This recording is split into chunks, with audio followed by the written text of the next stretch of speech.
โนทัตถาวินายโยอังสติกะนิโยอนุตตะปุญญาเทตาเดียวเลยเมื่อจะไปเห็นว่าน่าเกิดไปสัมมาสัมพุทโธวิสัยทัสสัมปันโนสุขโตโลกาเรียกที่จะได้ห้องใหม่เรียกกันยากก็ต้องหลักเขาว่า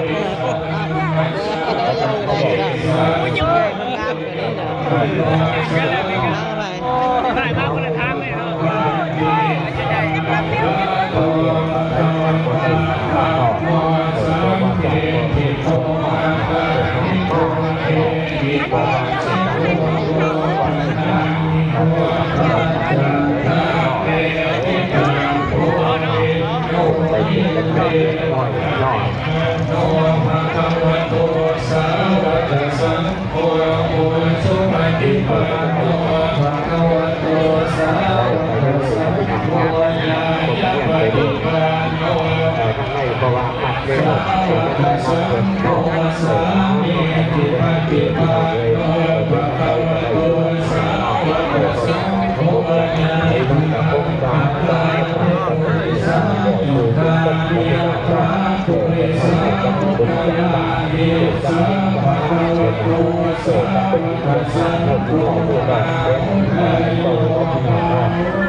โดนบดแวด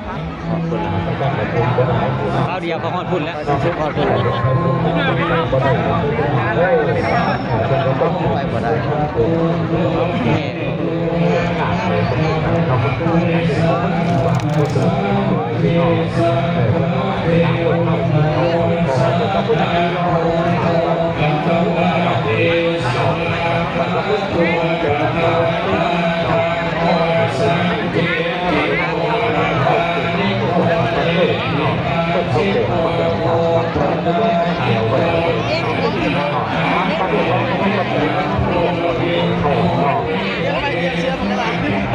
ได้เข้ามาฟังต่อมาโดยท่า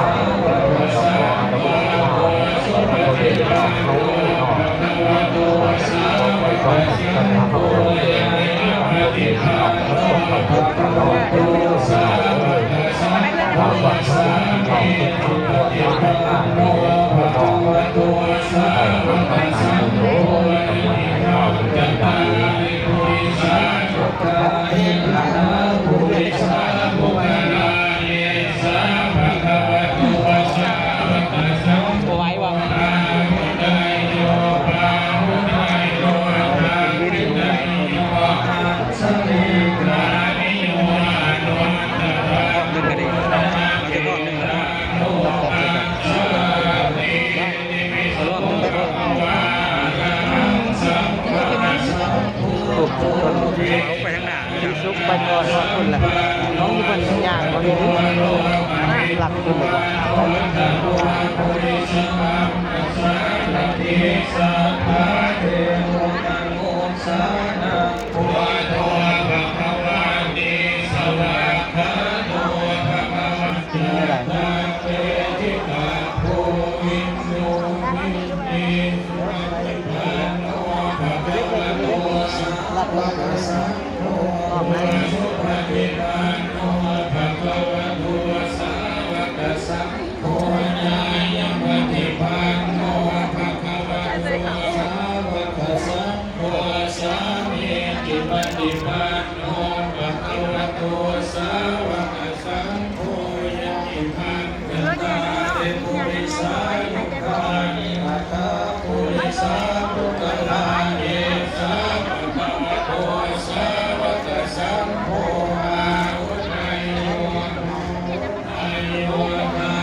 นี่คือใครเนี่ยหลายรุ่น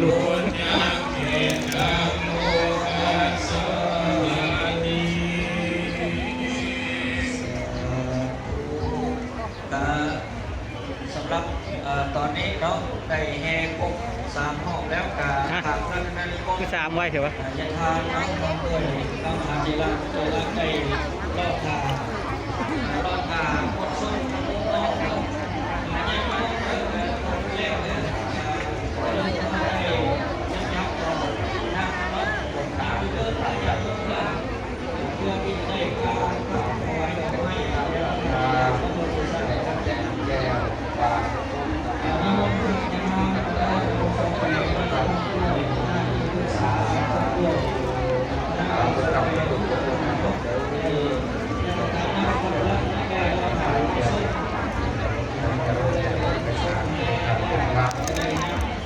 คณะที่เป็นคณะ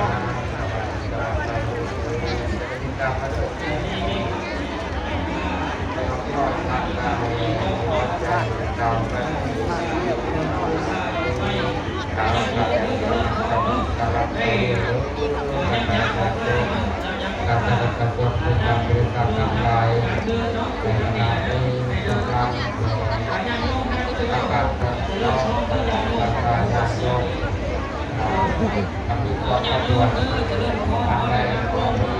การเดินเมาบริเวณที่ทางองค์กรการเวลาแนว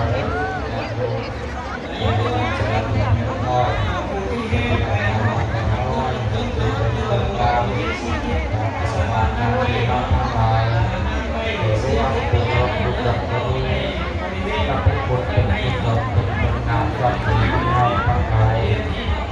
หากโลกทั้งหลายที่ได้เคยประพฤติปฏิบัติกันมาอย่างนี้ก็มองความก็ให้กรรมว่าละก่อนการแต่ก่อนจะแสดงลาสิทธิ์ที่สัตว์เป็นทางการนำบุญนำของการกาลกรรมนำทางใจเราปัดเป่าเราลงพ้นกับบุญกุศลปัญญาตามนำความร้อนจองทำการรักษาการรักษาที่เป่าช่วยเป็นช่วยมีปีใครแต่มันลมเนาะ นำกำลังปัดเราบนลานแต่ที่เราที่ยมเอาขณะนี้เราลงมาในเมืองทำงานตรงนี้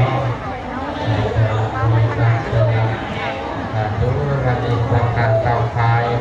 กำลังในทางตามรอตลอดถึงการที่ชมติดตามเป็นการทั้งหลายบรรดาญาโยมไปรุ่นน้องสาวนักศึกษาปัญญาต้นหลังจากแห่ประสัตเพิ่มเป็นที่ตะเวนเสร็จสิ้นแล้วก่อนกลับบ้านกลับเรือนกลับกองจะให้พ่อแม่ครูบาอาจารย์ได้พูดก่อนตามแต่ไหนเนาะญาโยมเพิ่มบุญบุญมงคลเอาส่งออนไลน์จะลดพรเลือดยงจดมาเลยเนาะแต่ก็มีตั้งการกล้ามีหอกเตือย50 ปันกินแม่เท่าจันแก้ว10 ปันกินแม่น้องบุญยิ่งโคตรลาเมืองสองพรมีปัจจัย20 ปันกินแม่น้องตูน